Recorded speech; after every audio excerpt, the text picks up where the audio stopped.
Doesn't get much better than that. So anytime you can come out of this series with a win, they've kind of been a thorn in our side, like I alluded to earlier in the week. We got it done, and hats off to them. They play hard, but I feel like we busted our butts the full 60 today, and I'm just so proud of all those 10 other guys that go out on that field with me on the defensive unit. They all deserve so much more attention than they all get. They do a fantastic job. So. Yeah, Wisconsin known for running the football, 51 yards rushing today. I mean, you guys really were able to stop that. Yeah, just playing physical up front. They have good offensive linemen, good backs. It's the will versus the want. If you're just willing to go out there and stop throwing, you're probably not going to do it. You got to want to do it, and that's something we kind of.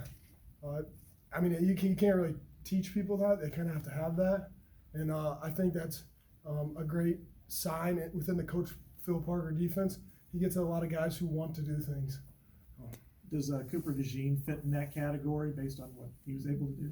Yeah, he's a special kid, and he's a special player too. And I mean, you guys see it out there on Saturdays, and I'm excited to see what he's going to continue to do. The physicality of this kind of game, you look forward to that? I mean, you know you're going to feel it for the next 2 or 3 days. No, again, it's when you sign your national letter of intent to come play for a Big Ten university as a linebacker, these are the games you want.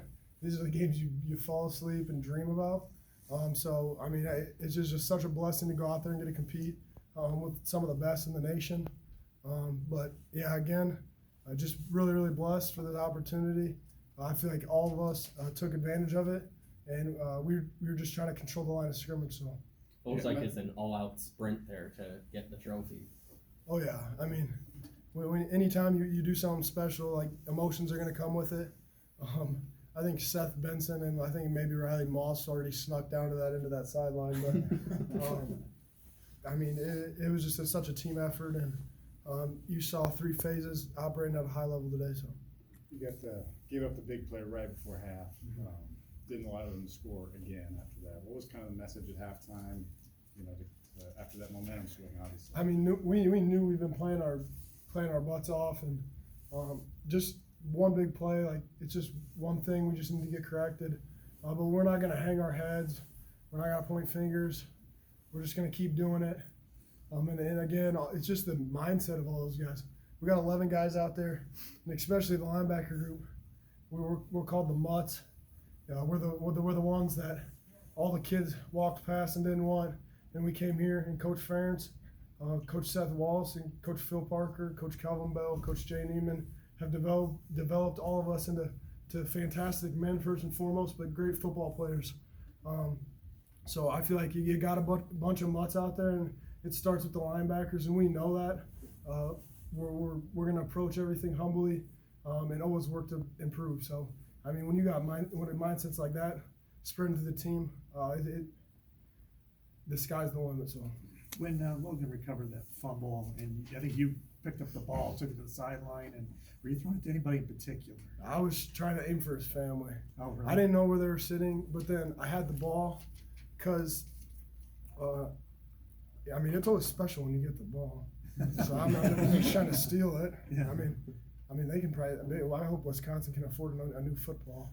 But I was just, I got the ball because I'm not going to say, but I have a ball from someone, and I was just trying to do the same thing for Logan. I live with him, and I grabbed it from him and I sprinted to the sideline, and you kind of know where the parents sit, and I saw his wife up there.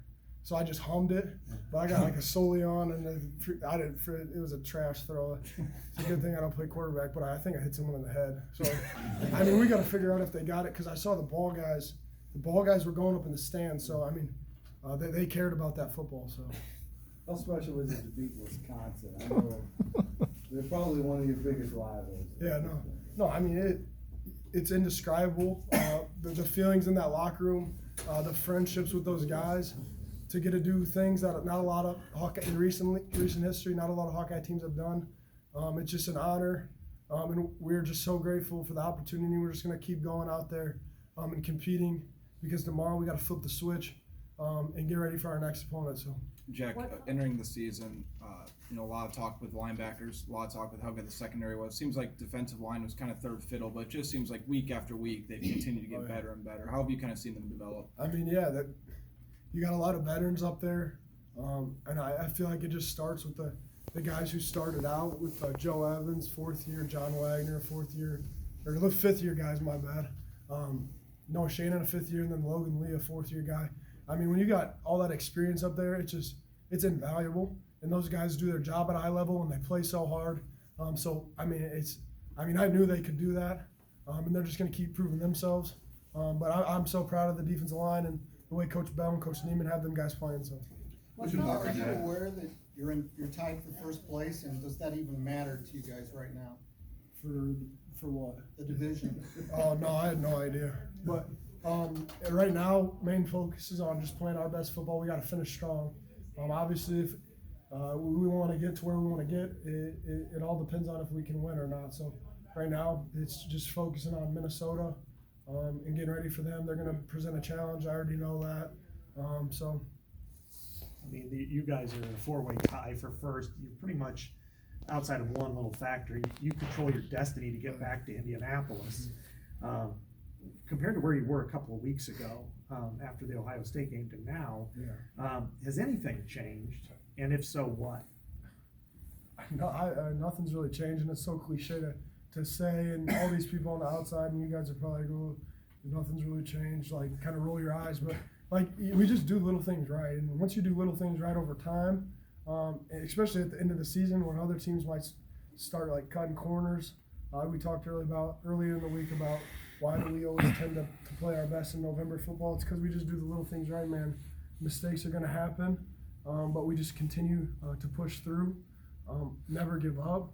I'm not saying the Iowa Hawkeyes are never going to lose in November ever again, but if we just focus on us and look internally and individually, we have a great shot of continuing the success. So, but again, it's an honor to get the bowl back in Iowa City. It's a very talented Wisconsin team, but now we got to shift our focus to Minnesota. So. Can you feel the improvement though of this team from just? Yeah. I don't know. I just kind of focus on my guys and what I can do to put them in better situations. We're improving. We're taking strides. Youth's not an excuse anymore. Young guys are stepping up to the plate. So, I'm just super proud of them. We're just going to continue to improve because that's day by day, just focusing on practice, fundamental stuff. So when you do that, you're going to improve. So. Okay.